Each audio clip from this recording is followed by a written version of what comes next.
എല്ലാവർക്കും നമസ്കാരം. അമൃത ടെലിവിഷനും RP എന്റർടൈൻമെന്റ്സും ചേർന്ന് അവതരിപ്പിക്കുന്ന the exclusive standup comedy show Funs Upon a ടൈമിലേക്ക് ഏവർക്കും സ്വാഗതം. സ്വാഗതം ചെയ്യുകയാണ് രമേശ് പിഷാരടി, നമ്മുടെ സ്വന്തം Innocent sir. Funs Upon a ടൈമിന്റെ വേദിയിലെത്തുന്നു standup comedian John Jo from Thrissur.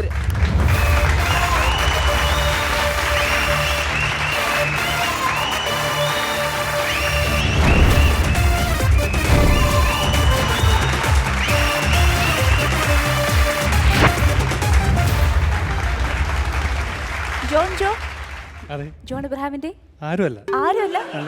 Hair style വന്നിട്ടുണ്ട്. Thank you. എന്ത് ചെയ്യുന്നു ജോൺ? അല്ല, നമ്മളൊക്കെ ഇത്ര നാളായിട്ട് ഇവിടെ വന്നിരുന്നിട്ട് ഇതുവരെ എന്നോട് പറഞ്ഞിട്ടുണ്ടോ ചേട്ടന്റെ ഹെയർ സ്റ്റൈൽ നന്നായിട്ടുണ്ടെന്ന്? രമേശേട്ടാ വെറൈറ്റി ആയിട്ടുണ്ട്, കണ്ടില്ലേ? ഇതിപ്പോ ഞാൻ വളർത്തിയാലും അങ്ങനെ തന്നെ ഇരിക്കും. ലോക്ക്ഡൌണിന്റെ സമയത്ത് എന്നെ കണ്ടിട്ടില്ലല്ലോ. 2 പ്രാവ് ഒന്ന് മുട്ടയിട്ട് എന്റെ തലയില് ആ ലെവലിൽ കൂടണ്ടായിരുന്നു എനിക്ക്.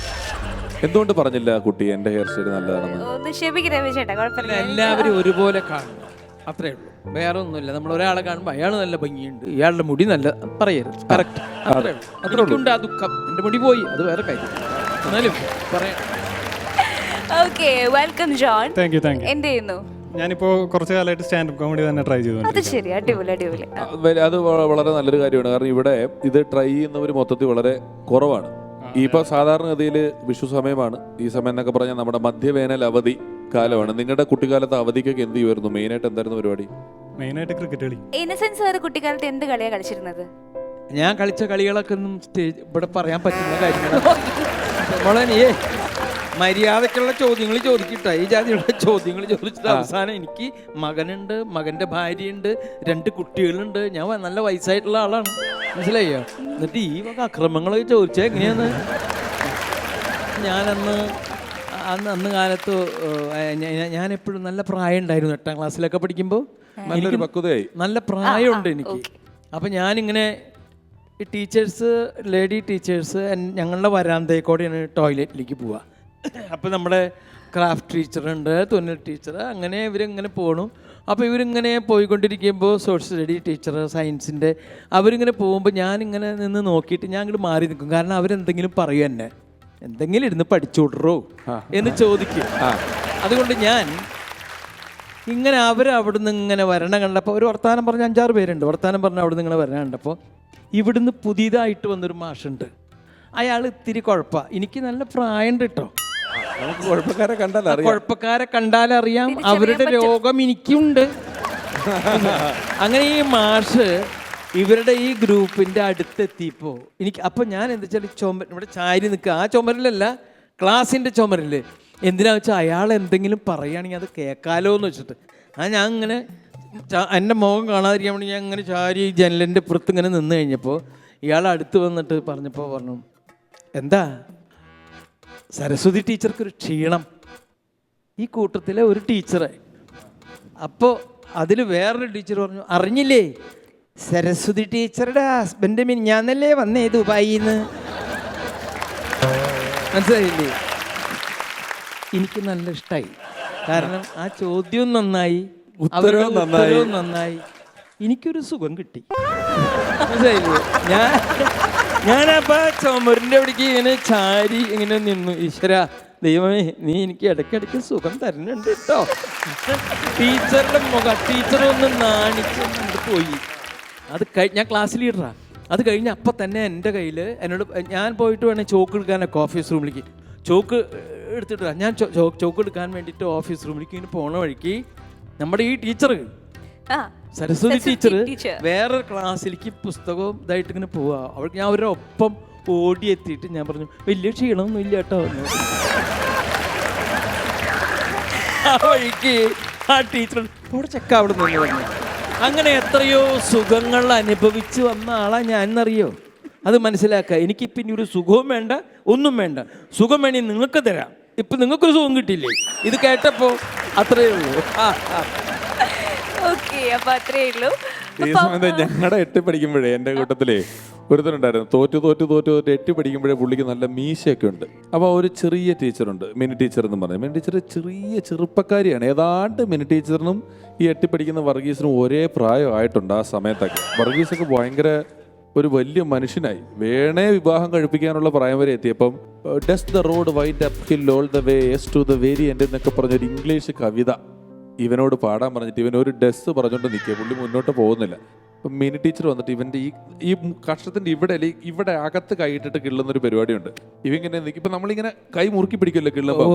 മിനി ടീച്ചർ ഇങ്ങനെ ഇവന്റെ കൈയുടെ ഇടയിലോട്ട് ഇങ്ങനെ കൈയിട്ടിട്ട് നിങ്ങളോട് ഞാൻ പറഞ്ഞിട്ട് ഇവന്റെ എക്സ്പ്രഷൻ നോക്കിയപ്പോഴേ ഇവനെ ഭയങ്കര സുഖം. മറ്റേ ശിശിരകാല മേഘം ഇതിനെ അരവിന്ദ് സ്വാമി ഇടുന്ന എക്സ്പ്രഷൻ ഇട്ടുണ്ട്. ടീച്ചർ പെട്ടെന്ന് കൈ എടുത്തിട്ട് വേണമെങ്കിൽ പഠിക്കുക എന്ന് പറഞ്ഞിട്ട് ഒക്കെ പോകും. ഓക്കെ, അപ്പൊ ഇവരുടെ തമാശ കഥകളൊക്കെ കേട്ടു. ഇനി ജോയുടെ തമാശ കഥകളൊക്കെ കേൾക്കാം അല്ലേ? Okay, over to the performance. Hello hi, എൻ്റെ പേര് ജോൺ. ഇന്നസെൻ്റ് ഏട്ടാ, ഞാനും തൃശ്ശൂർക്കാരനാണ്. അപ്പോൾ COVID-19 കൊറോണ വൈറസ് നമ്മുടെ ഇന്ത്യയിൽ എത്തിയിട്ട് 1 വർഷം കഴിഞ്ഞു. ഒരു മെയ്ഡ് ഇൻ ചൈന പ്രൊഡക്റ്റ് ആദ്യമായിട്ടാന്ന് തോന്നുന്നു അതിൻ്റെ വാറണ്ടി പീരീഡ് കഴിഞ്ഞ് അടിപൊളി വർക്ക് ചെയ്തുകൊണ്ടിരിക്കുക. നല്ല കാര്യം. ചൈന ഇവിടെ പലരുടെയും ചങ്കിലായതുകൊണ്ടാണോന്ന് അറിയില്ല, ഈ കോവിഡ് എന്ന് പറഞ്ഞ സാധനം ഇന്ത്യയിൽ ആദ്യത്തേത് നമ്മുടെ സ്വന്തം കേരളത്തിലാണ്. നമ്മുടെ സ്വന്തം കേരളത്തിൽ എന്ന് പറഞ്ഞ പോലെ ഞങ്ങളുടെ തൃശ്ശൂരാണ്. സത്യത്തിൽ ഞങ്ങൾക്കിതൊരു പ്രൗഡ് മൊമെൻ്റ് ആയിരുന്നു. കാരണം ഞങ്ങൾ കഴിഞ്ഞ കുറേ വർഷങ്ങളായിട്ട് ഒരു ഇൻ്റർനാഷണൽ അറ്റൻഷന് വേണ്ടി ശ്രമിച്ചുകൊണ്ടിരിക്കുകയായിരുന്നു. അതിന് വേണ്ടി ഞങ്ങൾ ഏറ്റവും അധികം ആൾക്കാരെ പങ്കെടുപ്പിച്ചിട്ടുള്ള ക്രിസ്മസ് കരോൾ, അത്തപ്പൂക്കളം, തിരുവാതിരക്കളി, ചിങ്കാരിമേളം എല്ലാം നടത്തി. സംഭവം വേൾഡ് റെക്കോർഡൊക്കെ തന്നെയായിരുന്നു. എന്നാലും വാർത്ത വന്നത് 9ാമത്തെ പേജിലെ 7ാമത്തെ കുളത്തിലെ ഏറ്റവും അടിയിലായിരുന്നു. അങ്ങനെ ഇരിക്കുമ്പോഴാണ് പ്രാഞ്ചേട്ടൻ സിനിമയിൽ ഇന്നസെൻ്റ് ഏട്ടൻ പറഞ്ഞ പോലെ, മോനെ പ്രാഞ്ചി നിനക്ക് ഷെവലിയാർ വേണോ, 10ൻ്റെ കാശും കൊടുക്കേണ്ട, സാധനം കിട്ടാനുണ്ട് എന്ന് പറഞ്ഞ പോലെ ഈ കോവിഡ് വന്നത്. സംഭവം കളറായി. ഇൻ്റർനാഷണൽ മീഡിയ ഇത് ഏറ്റെടുത്തു. ഇൻ്റർനാഷണൽ നാഷണൽ മീഡിയയിൽ നിറഞ്ഞു വന്നു. കളറായി, കളറ് ഡാർക്കായി, ഇന്ത്യ മൊത്തം ലോക്ക്ഡൗണായി. ഈ ലോക്ക്ഡൗൺ കാലം വന്നപ്പോൾ നമുക്ക് മനസ്സിലായൊരു കാര്യം, ഒരു മനുഷ്യന്മാരെല്ലാവരും കൂടി ഒരു പണിയും ചെയ്യേണ്ട, നീ ഒരു സ്ഥലത്തിരുന്നു എന്ന് പറഞ്ഞ് അടച്ചിട്ട് കഴിഞ്ഞാൽ ഇവൻ കലാകാരനാവും. ഒന്നിൽ ക്രിയേറ്റീവാവും, പ്രൊഡക്റ്റീവാവും, ഒന്നും പറ്റിയില്ലെങ്കിൽ റീപ്രൊഡക്റ്റീവാവും. 2ാമത്തെ കുട്ടി ഇപ്പം അടുത്തൊന്നും വേണ്ടെന്ന് പറഞ്ഞ എൻ്റെ കൂട്ടുകാരൻ്റെ ഭാര്യ ഇരട്ട പറ്റത് ഈ ലോക്ക്ഡൗൺ സമയത്താണ്.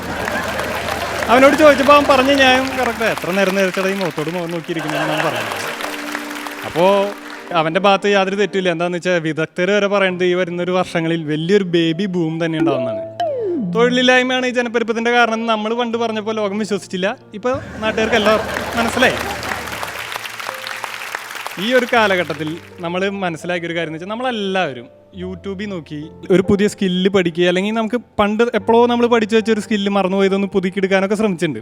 ഇതിന് ഏറ്റവും അധികം പരീക്ഷണം നടന്നത് അടുക്കളകളിലാണ്. കട്ടൻ കാപ്പിയിൽ റസ്ക് മുക്കി കഴിച്ചേർന്ന എൻ്റെ കൂട്ടുകാരൻ വരെ കാലത്ത് ഡെൽഗോണോ കോഫി ഉണ്ടാക്കിയാണ് കുടിക്കണമെന്ന് പറഞ്ഞിട്ട് പാചകത്തിൽ ഒരു കൈ വയ്ക്കണമെന്ന് ഞാനും തീരുമാനിച്ചു. ഈ പാചകം എന്ന് പറയുന്നത് വളരെ സിമ്പിൾ പരിപാടിയാണ്. ഈ അമ്മമാർ പറയണ പോലെ വലിയ തലവേദനയൊന്നുമില്ല. ഇതറിയണമെങ്കിൽ നമ്മളൊരു യൂട്യൂബ് ചാനൽ എടുത്ത് നോക്കിയാൽ മതി. എല്ലാ പാചക വീഡിയോൻ്റെ ടൈറ്റിൽ തുടങ്ങുന്നത് എളുപ്പത്തിൽ ചെയ്യാവുന്ന ദം ബിരിയാണി, എളുപ്പത്തിൽ ചെയ്യാവുന്ന ചിക്കൻ 65, ബക്കറ്റ് ചിക്കൻ, എല്ലാത്തിനും ഫ്രണ്ടിലൊരു എളുപ്പത്തിലുണ്ടാവും. പക്ഷെ കാര്യം എന്താണെന്ന് വെച്ച് കഴിഞ്ഞാൽ ഈ എളുപ്പത്തിൽ ചെയ്യാവുന്ന കട്ടൻ ചായയുടെ വീഡിയോ വരെ 2.5 മണിക്കൂറാണ്. ഇങ്ങനെ എളുപ്പത്തിൽ ചെയ്യാവുന്ന ഒരു വീഡിയോ ഞാൻ തപ്പിക്കൊണ്ടേയിരുന്നു. എനിക്ക് ഏറ്റവും എളുപ്പത്തിലുള്ളത് വേണമായിരുന്നു. കുറേ നേരം സ്ക്രോൾ ചെയ്ത് കഴിഞ്ഞപ്പോൾ എനിക്കൊരു സാധനം കിട്ടി. എല്ലാ സാധാരണ വീടുകളിലും ഉണ്ടാകുന്ന ഇൻഗ്രീഡിയൻസ് ഉപയോഗിച്ചുണ്ടാക്കാവുന്ന ഒരു കിഡിലൻ ഡിഷ്. എന്തായാലും നമുക്ക് വേണ്ട സാധനമാണിത്. വീഡിയോ ഞാൻ എടുത്തു. വീഡിയോ എടുത്ത് ഇൻട്രോയിൽ കണ്ടിട്ടുണ്ടാവുമല്ലോ, ഹൈ ഫ്രണ്ട്സ്, വെൽക്കം ഫ്രണ്ട്സ്, ബെല്ലടിക്കൂ, സബ്സ്ക്രൈബ് ചെയ്യൂ. ഞാൻ കാരണം വേറൊരാൾ നന്നാമത് ഇഷ്ടമില്ലാത്തതുകൊണ്ടോ എന്തോ ഞാൻ ആ പക പരിപാടികൾ ചെയ്യാറില്ല. അപ്പോൾ ഇതൊക്കെ ഞാനവിടെ സ്കിപ്പ് ചെയ്തു. നമുക്ക് വേണ്ട ഭാഗത്തേക്ക് എത്തി. ഇൻഗ്രീഡിയൻസ് നോക്കി ആ ചേച്ചി വളരെ ലാഘവത്തോടു കൂടി പറയുന്നത് സ്പ്രിംഗ് ഓണിയൻ, കസ്കസ്, റോസ്മേരി, ജലാറ്റിൻ. ഒന്ന് കുറച്ചൊന്ന് ബാക്കിലേക്ക് എടുത്തിട്ട് നോക്കി. അപ്പോൾ എന്താണെന്ന് നോക്കിയപ്പോൾ വീണ്ടും അത് തന്നെയാണ്, റോസ്മേരി, സ്പ്രിംഗ് ഓണിയൻ, കസ്കസ്, ജലാറ്റിൻ. ഞാൻ അമ്മയെടുത്ത് ചോദിച്ചു, അമ്മേ നമ്മുടെ അവിടെ റോസ്മേരി, സ്പ്രിംഗ് ഓണിയൻ, കസ്കസ്, ജലാറ്റിൻ ഉണ്ടോ എന്ന് ചോദിച്ചു. അവർ എന്താ സാധനം മോനെ നമ്മുടെ അവിടെ ഇല്ലല്ലോ എന്ന് പറഞ്ഞു. അപ്പോൾ തന്നെ ഞാൻ വീടിൻ്റെ അടുത്തുള്ള പോളേട്ടൻ്റെ കടയിലേക്ക് വിട്ടു. പോളേട്ടൻ്റെ അവിടെ നിന്ന് നമ്മുടെ സാധനങ്ങളൊക്കെ മേടിക്കുന്നത്. പോളേട്ടൻ്റെ അടുത്ത് വെച്ചു, പോളേട്ടാ ഇവിടെ ഈ റോസ്മേരി, സ്പ്രിംഗ് ഓണിയൻ, കസ്കസ്, ജലാറ്റിൻ ഉണ്ടോ എന്ന് വെച്ചു. ഈ പോളേൻ്റെ ഒരു പ്രത്യേകത എന്ന് പറഞ്ഞാൽ കടയിൽ എന്തില്ലെങ്കിലും ഇല്ല എന്ന് പറയില്ല, സാധനം കഴിഞ്ഞു പോയി എന്നേ പറയുള്ളൂ. അപ്പോൾ ഇല്ലടാ അത് കഴിഞ്ഞ ആഴ്ച തീർന്നു സാധനം. പിന്നെ അതിൽ ആ സ്പ്രിങ്ങിൻ്റെ സാധനമില്ലേ, അത് നമ്മളിപ്പോൾ വെക്കാറില്ല, അത് നീ അടുത്ത ഹാർഡ്വെയർ ഷോപ്പിലൊന്ന് ചോദിക്കായിരിക്കും നല്ലതെന്ന് പറഞ്ഞു. ഞങ്ങളുടെ അടുത്ത് ഒരു കടക്കാരനുണ്ട്, അയാൾക്ക് വിൽക്കാൻ താല്പര്യമില്ല. കട തുറന്നു വെച്ചേക്കുക. ഞാൻ ചെറുപ്പത്തിൽ ചെന്നിട്ട് 2 കിലോ പഞ്ചാര തന്നപ്പോൾ പുള്ളി ചോദിക്കുക, നിങ്ങൾ വീട്ടിൽ 4 പേരല്ലേ ഉള്ളൂ, എന്തിനാ 2 കിലോ 1/2 കിലോ കൊണ്ടുപോയാൽ മതി അങ്ങനെ പറയും. പിന്നെ ഈ പറഞ്ഞ പോലെ ഇല്ലാത്ത സാധനം ഇല്ലാന്ന് പറയാത്ത ഒരാളുണ്ട്, പകരം വേറെ സാധനം പറയും. അതിന് പകരം അതേ വിലയുടെ വേറൊരു സാധനം പറയും. ഒരു ദിവസം ഒരാൾ ചെന്നിട്ട് ഇയാളുടെ കടയിൽ ചെന്നിട്ട് സിഗരറ്റ് ഉണ്ടല്ലോ ചേട്ടാ വിൽസ് ഉണ്ടോ എന്ന് ചോദിച്ചപ്പോൾ പുള്ളി പതുക്കെ വലിപ്പൊക്കെ വലിച്ചിങ്ങനെ മൊത്തം തുറന്നു നോക്കിയിട്ട് വിൽസ് ഇല്ല, ഒരു മംഗളം തരട്ടെ എന്ന്. നമുക്ക് ഈ മുഖത്തോട് മുഖം നോക്കിയിരിക്കാൻ ഉള്ളൊരു ഓപ്ഷൻ ഇല്ല, എന്തെങ്കിലും ഇൻവോൾവ് ആവണം. അപ്പോൾ ഞാൻ പിന്നെ സ്ക്രോൾ ചെയ്ത് പോയപ്പോൾ എനിക്ക് യൂട്യൂബാണല്ലോ, നമ്മൾ എന്ത് ചെയ്യണം എന്ന് പറഞ്ഞാൽ യൂട്യൂബാണ്. യൂട്യൂബ് പറഞ്ഞു മീൻ വളർത്തറാന്ന് നോക്കി. ഒരു പെറ്റിനെ വളർത്താൻ, മീൻ വളർത്താൻ എന്നൊക്കെ പറഞ്ഞാൽ നല്ല ക്ഷമ വേണം, നല്ല സമയം വേണം, നല്ല എഫർട്ട് എടുക്കുന്ന ഒരു പരിപാടിയാണ്. ഒരു 4 വീഡിയോ കണ്ടപ്പോൾ എനിക്ക് മനസ്സിലായി. മാത്രമല്ല നമ്മൾ പണ്ട് ഈ കോർപ്പറേഷൻകാർ കൊതുകിനെ പിടിക്കാൻ വേണ്ടി കാനയിലിട്ടായിരുന്നു ഗപ്പിയുടെ ഇന്നത്തെ വില കേട്ടാൽ നമ്മൾ ഞെട്ടും. നമ്മൾ മാത്രമല്ല ഗപ്പി തന്നെ ഞെട്ടും. അപ്പോൾ എന്തായാലും നാളുകൾ കുറച്ച് കടന്നു പോയപ്പോൾ ഒരു പുതിയ സ്കില്ല് പഠിക്കാനുള്ളൊരു ക്ഷമയോ കാര്യങ്ങളോ ഇല്ല എന്നുള്ളത് എനിക്ക് മനസ്സിലായി. അപ്പോൾ ഇനി പഴയത് ഏതെങ്കിലും പൊടി തട്ടിയെടുക്കുക, അതാണ് ഇനിയുള്ളൊരു ഓപ്ഷൻ. എന്താണ് എനിക്ക് പഴയതായിട്ടൊരു സ്കില്ലുള്ളതെന്ന് കുറേ ഞാൻ ആലോചിച്ചപ്പോൾ പടം വര. സ്കൂളിൽ പഠിച്ചിരുന്ന കാലത്ത് ഞാൻ നല്ല പോലെ പടം വരച്ചില്ലെങ്കിലും എല്ലാ പടം വര മത്സരത്തിനും പങ്കെടുത്തായിരുന്നു. അപ്പോൾ ഇത്തവണ തിരുന്ന് പഠിച്ചേക്കാന്ന് വിചാരിച്ച് ട്യൂട്ടോറിയലൊക്കെ ഒരു 2-3 വീഡിയോ എടുത്ത് നോക്കി. ഈ യൂട്യൂബിൽ ട്യൂട്ടോറിയൽസ് കിട്ടും. അപ്പോൾ എനിക്ക് മനസ്സിലായൊരു കാര്യം എന്ന് പറഞ്ഞാൽ ഈ യൂട്യൂബ് കലാകാരന്മാരെക്കാളും എന്തുകൊണ്ടും സ്കിൽഡ് ആയിട്ടുള്ള ഒരാളാണ് ഞാൻ. ഇവന്മാർക്ക് ഒരു പടം വരയ്ക്കണമെങ്കിൽ ഒരു 150 പെൻസിൽ വേണം, 6B 5B 4B 3B എന്നൊക്കെ പറഞ്ഞിട്ട്. എനിക്കൊരു ഒറ്റ നടരാജ് പെൻസിൽ മതി. പിന്നെ എന്തോ വരയ്ക്കണം എന്നുള്ളതായിരുന്നു. ഈ സ്കൂളിൽ പഠിക്കുന്ന സമയത്ത് നമ്മൾ ലാൻഡ്സ്കേപ്പാണ് കൂടുതൽ വരച്ചിരുന്നത്. കുന്ന്, പുഴ, മല, തെങ്ങ് ഈ സാധനങ്ങൾ തന്നെ വരച്ചിരുന്നത്. ഇപ്പോഴത്തെ ട്രെൻഡ് എന്ന് പറയുന്നത് ഒരു പോർട്രേറ്റ് ഒക്കെയാണ്. ഭയങ്കര അൾട്രാ റിയലിസ്റ്റിക് അപ്പോൾ വരയ്ക്കുന്നുണ്ട്. ആൾക്കാരുടെ രോമം എഴുന്നേറ്റിരിക്കുന്നതൊക്കെ വരയ്ക്കും പിള്ളേർ. അപ്പോൾ എന്തായാലും അത് തന്നെ ട്രൈ ചെയ്യാമെന്ന് വിചാരിച്ചു. പിന്നെ ആരെ വരയ്ക്കണം എന്നായി ചിന്ത. ഇതെന്തായാലും ഒരു വിപ്ലവകരമായ തീരുമാനമായ സ്ഥിതിക്ക് ഈ വിപ്ലവ നായകൻ ചെഗ്വേരനെ തന്നെ വരയ്ക്കാൻ തീരുമാനിച്ചു. ചെഗ്വേരയുടെ ഒരു പടം ഡൗൺലോഡ് ചെയ്തു, ഞാൻ വര തുടങ്ങി. ഗംഭീര വര.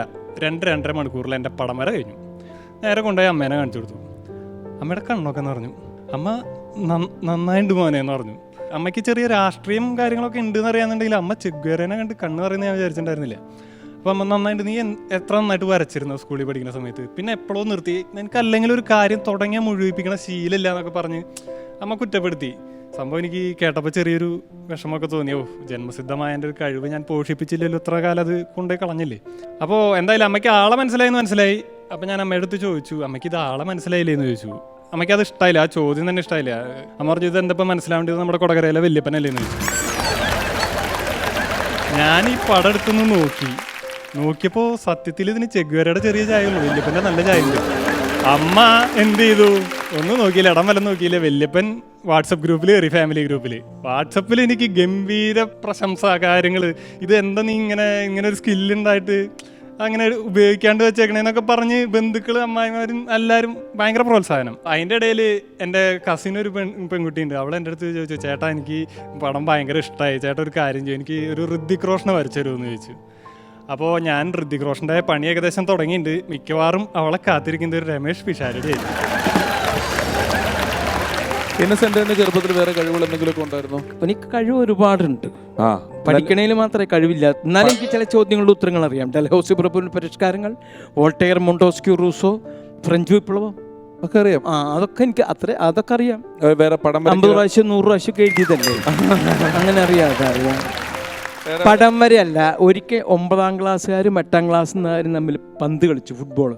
എവിടെ? ഡോൺ ബോസ്കോയിൽ, സ്കൂളിൽ തന്നെ. അങ്ങനെ കളിച്ചുകൊണ്ടിരിക്കുമ്പോൾ ആ ബോൾ ഇങ്ങോട്ട് വന്നു. ആ ബോള് ഞാൻ ധരിച്ച എതിർ പോസ്റ്റിൽ ഗോളായത്. എന്നാൽ അന്നത്തെ പോളിമാഷ് എൻ്റെ അയാൾ വന്ന് എന്നെ കെട്ടിപ്പിടിച്ചു. അന്നത്തെ പ്രിൻസിപ്പൾ തമിഴനാണ് അയാൾ, ഡോൺ ബോസ്കോയിൽ. ആ അച്ഛൻ വന്ന് എന്നെ കെട്ടിപ്പിടിച്ചു. അതിനുശേഷം പിറ്റേ ദിവസത്തെ അസംബ്ലി കൂടുന്നതിന് സമയത്ത് ഇന്നസെൻറ്റ് ഇന്നലെ ഇവിടെ ഉച്ചതിരിഞ്ഞ് കളിച്ചിരുന്നു. വാസ്തവത്തിൽ ഒരു ഗോളിന് തോൽക്കേണ്ടതായിരുന്നു. പക്ഷേ അയാൾ, ആ ഇന്നസെൻറ്റ് പഠിക്കാൻ മോശമാണെന്ന് നിങ്ങൾക്കറിയാം, പക്ഷേ അയാൾ ആ ബോൾ എങ്ങനെയാണ് അത് പോസ്റ്റിലേക്ക് ഇതാക്കിയത്. മാത്രമല്ല ലോകത്ത് ആകെ 3-4 ആളുകൾ മാത്രമേ അങ്ങനത്തെ ഗോൾ അടിച്ചിട്ടുള്ളൂ. അതിൽ ഞാൻ പെട്ടു. അല്ലേ, സത്യം ഭയങ്കര സംഭവമല്ലേ. എൻ്റെ കണ്ണിലും വെള്ളം നിറഞ്ഞു. അങ്ങനെ എന്നെ കൊണ്ട് നിർത്തിയിരിക്കാനാണ് ഇവിടെ അസംബ്ലിയിൽ. എന്നിട്ട് അവസാനം പ്രിൻസിപ്പളും പോളിമാഷും അവർ ചോദിച്ചു, ഇന്നസെൻറ്റ് ഇനി എങ്ങനെയാണ് ആ ബോൾ ഇത് ചെയ്തേ എന്ന് പറഞ്ഞു. ഞാൻ പൊട്ടിക്കരഞ്ഞു. എന്തിനെന്ന് പറഞ്ഞാൽ ഞാൻ ആ ബോൾ എൻ്റെ ഇവിടെ കൊള്ളുന്നു വെച്ചാൽ ഞാൻ ചാടിയതാണ്. അതുകൊണ്ട് ഞാൻ ഗോളടിച്ചതൊന്നല്ല, ആ ബോളാണ് അവിടെ പോയി ഗോളായത്. ഇപ്പൊ ഇയാളെ കണ്ടില്ലേ, ചെകുവരനെ വരച്ചത് വല്യപ്പൻ്റെ അടുത്തേക്കല്ലേ പോയത്. അതല്ല കേസ്. ഇത് ഇങ്ങനെ എത്രയോ സമ്മാനങ്ങൾ നമുക്ക് കിട്ടാറുണ്ട് അല്ലേ. ഞാനിപ്പോൾ ക്രിക്കറ്റ് കളിയിൽ ഞങ്ങളുടെ അവിടെ ക്രിക്കറ്റ് കളിക്കുമ്പം ഓക്കെ ഒരുത്തനുണ്ട്, കുട്ടായി എന്ന് പറഞ്ഞൊരുത്തനുണ്ട്. ഇവന് ഒരു ടീമിനും വേണ്ട. കാരണം എന്താ വെച്ചാൽ ഇവൻ കളിക്കത്തില്ല.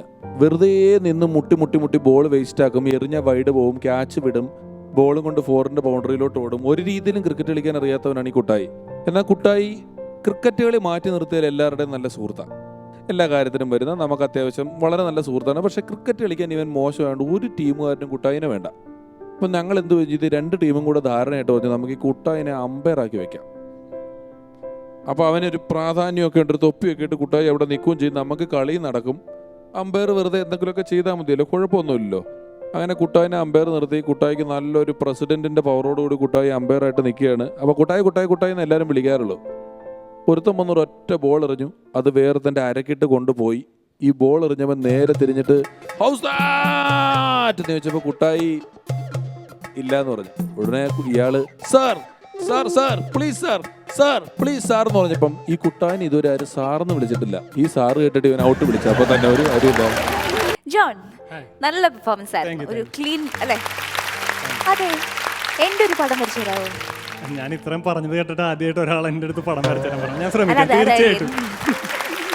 ഈ ജോയുടെ ശബ്ദത്തിന് നമ്മുടെ വെട്ടുകിളി പ്രകാശേട്ടന്റെ ശബ്ദമായിട്ട് നല്ല ചായയുണ്ട്. ഉണ്ട് ശബ്ദം. ശരി, പറഞ്ഞ വഴിക്ക് എനിക്ക് മനസ്സിലായി. കറക്റ്റ്. ഒന്ന് വർത്താനം പറഞ്ഞ് എന്തൊക്കെയുണ്ട് വിശേഷങ്ങള്? നല്ല വിശേഷങ്ങൾ. ഇതന്നെ ആ ശബ്ദത്തിന്. അതായത് ഇപ്പം ഞാനൊരു ഡയലോഗ് പറയിച്ച ആളുകൾക്ക് മനസ്സിലാവും. ഏട്ടാ, ഈ ഗ്ലോബ് എടുത്തിട്ട് ഇന്ത്യയിൽ നിന്ന് നേരെ എതിരല്ലേ അമേരിക്ക, ഇന്ത്യയിൽ നിന്ന് കുഴിച്ചു കുഴിച്ചു കുഴിച്ചു കുഴിച്ചു പോയാൽ അമേരിക്കയിൽ എത്തൂലെന്നൊന്ന് ജോയുടെ ഭാഷ തന്നെ പറഞ്ഞേ. ചേട്ടാ, ഇന്ത്യയുടെ നേരെ അപ്പുറത്തല്ലേ അമേരിക്ക, അപ്പൊ ഇന്ത്യയിൽ നിന്ന് കുഴിച്ചു കുഴിച്ചു പോയി കഴിഞ്ഞാൽ അമേരിക്കയിൽ എത്തില്ലേ? ഇത് തന്നെയാ പുള്ളിയുടെ ശബ്ദം. ജോൺ ഒന്നാമത്തേല് തൃശ്ശൂക്കാര്, അപ്പൊ എനിക്കൊരു കൂടുതൽ സ്നേഹം ഉണ്ടാവും. അതിനുവേണ്ടി ഞാൻ ആദ്യം തന്നെ അത് പറഞ്ഞത്. അതെയോ? എന്തായാലും വളരെ രസമായിട്ട് നിങ്ങൾ കാര്യങ്ങൾ അവതരിപ്പിച്ചു. thank you. വളരെ നന്നായിരിക്കും. ഓക്കെ, ജോയുടെ ഗുരു ആരാണ് ജോ? നമ്മളൊക്കെ തന്നെയാണ് ഗുരു. ഞാൻ എൻ്റെ വീടിൻ്റെ അടുത്തൊരു പയ്യനുണ്ടായിരുന്നു. ആ പയ്യൻ ഇടയ്ക്ക് എന്നെ ഇങ്ങനെ, ഞാനൊക്കെ കലയിൽ ജസ്റ്റ് തുടങ്ങി നിൽക്കുന്ന സമയമാണ്, ഇവൻ ഇടയ്ക്ക് എൻ്റെ കലയിൽ വലിയ അത്ഭുതത്തോടെ വന്ന് കാണുകയൊക്കെ ചെയ്യുന്നൊരുത്തനാണ്.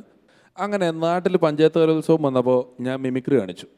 അതൊക്കെ എൻ്റെ തുടക്ക സമയമാണ്. ആ നാട്ടിൽ തന്നെ മിമിക്രി കാണിച്ചിട്ട് ഞാൻ കയറി സ്റ്റാറായി. വൻ വിജയം എന്ന് പറഞ്ഞാൽ എൻ്റെ മിമിക്രി പന പോലെ വളർന്ന് ഞാൻ സ്റ്റാൻഡ് ചെയ്ത് പെൺപിള്ളേരൊക്കെ സ്റ്റേജിൻ്റെ സൈഡിൽ വന്ന് എന്നോട് ചെറിയ വർത്താനം പറയല്. ദൈവമേ.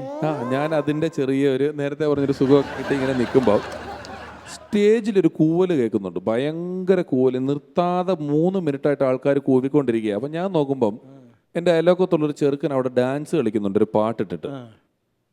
അതിന് ഈ ആൾക്കാർ കൂവ തുടങ്ങുമ്പോൾ തൊട്ട് തീരുന്നവരെ ഇങ്ങനെ ഒരു സ്റ്റെപ്പ് കാണിച്ചുകൊണ്ടിരിക്കുക ഇവൻ. ഇത് കണ്ടിട്ടാണ് ആൾക്കാർ കൂവുന്നത്. ആൾക്കാർ കൂവി ഇവൻ്റെ കൂവി കൂവി കൂവി ആൾക്കാർ വെച്ച 5 മിനിറ്റ് നിർത്താതെ കൂവിയിട്ട് ഞാൻ ഈ പെണ്ണുങ്ങളോട് സ്റ്റൈലായിട്ട് മിണ്ടിക്കൊണ്ടിരിക്കുമ്പോൾ ഈ ചെക്കനെ കൊണ്ട് ഇവൻ്റെ അച്ഛൻ അതിലിങ്ങനെ പോവുക. സ്റ്റേജിൽ നിന്ന് പിടിച്ചിറക്കിക്കൊണ്ട് പോകുന്ന നോക്കില്ല. എന്നെ കണ്ടപ്പോൾ ചേട്ടാ എന്ന് പറഞ്ഞോളൂ. ഞാൻ ഇവന് ബാക്കിയുള്ള പെണ്ണുങ്ങളോട് പറയാ എൻ്റെ ഗുരുനാഥനാന്ന്. ഞാൻ ഇവനെ ഒന്നും പഠിപ്പിച്ചിട്ടില്ല ഇതുവരെ, ഇവനെ വെറുതെ കണ്ടിട്ടുള്ളൂ. പക്ഷെ ഒരു ആവശ്യമില്ലാതെ എൻ്റെ ഗുരുനാഥനാന്ന് പറഞ്ഞിട്ട് ആ പെണ്ണുങ്ങളെല്ലാം അപ്പം തന്നെ എന്നെ ഇട്ടിട്ട് പോയി.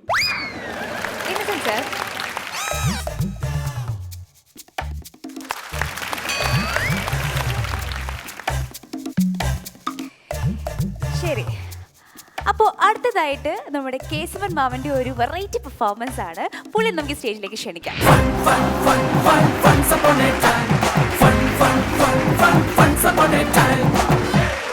എന്താ ഇത് ചെയ്യാൻ പോകുന്നത്?